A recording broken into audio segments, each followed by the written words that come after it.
Clodfelter with Otters TV here with former Otter, John Schultz. You're here working out before your season begins in the American Association. Yeah, you know, it's about halfway to Lincoln from Pennsylvania, so figured I'd stop in, old stomping ground, see what's going on, and see if I can change my name, get a 6-year exemption. Yeah, no, your number is already on the wall, so we're already prepared if you were to come back. But how has the off season been for you, just in terms of preparation? Pretty busy.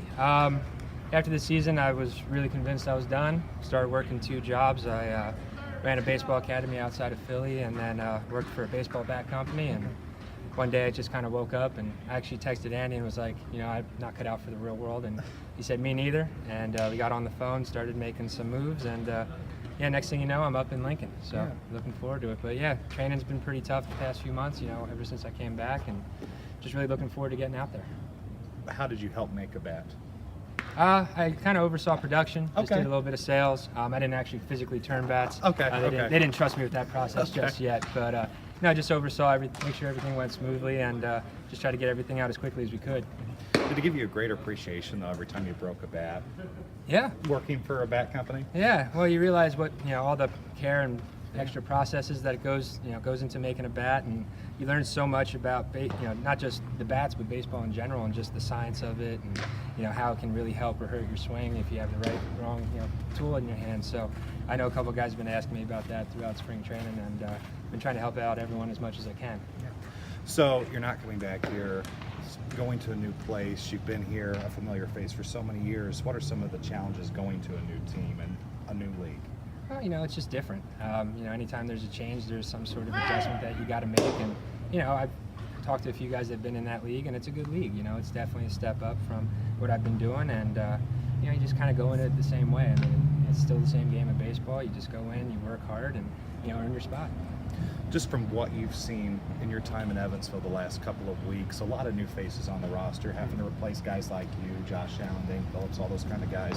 What have you seen from the newcomers here? I've seen a lot of good things, honestly. They're very fundamentally sound. I know Andy did a really good job this offseason recruiting guys. There's a lot of guys in camp.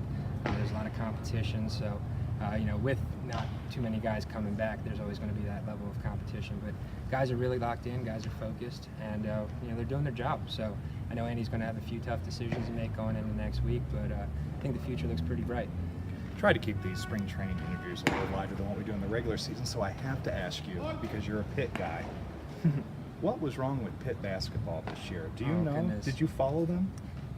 Yeah, I mean, after about 0-12, I guess I kind of stopped looking, but yeah, they didn't do the perfect season in the way that you'd like. Yeah. Yeah, it didn't go very well, and then of course the coach got canned, and there's a whole bunch of other issues there. But shout out to Pitt baseball; they did beat Miami at Miami for the first time in their program's history. Really? So yeah. So maybe it's transitioning to a baseball school. I know it's tough up north to get the best recruits, but I know Coach Giordano's doing a really good job there with the baseball program. But hopefully the basketball team can turn it around. Losing Jamie Dixon to TCU definitely hurt.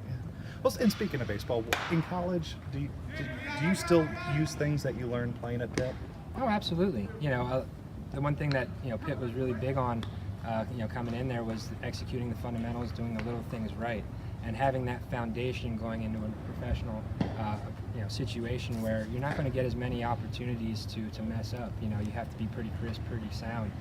Pitt did a great job at preparing guys for the next level, and we have a couple guys on big league rosters now, and I'd say that program's done a really good job with guys, getting them through and teaching them the game. Not just that, but just teaching them to be better men. And this for you, what is kind of the goals for this year in the American Association and then moving forward? Play as long as I can. Yeah. Honestly, I just love the game. It's not about any sort of vendetta or goals for myself as far as moving up. I'm just trying to play wherever I can, and obviously the goal always going in is try to get a championship, at least put yourself in a position. But just making sure we do little things right, just taking it day by day, and being a part of a good program, a winning program, and have some fun. He's John Schultz. His number 4 is retired in the left field wall, and I'm Zane Clodfelter with Otters TV.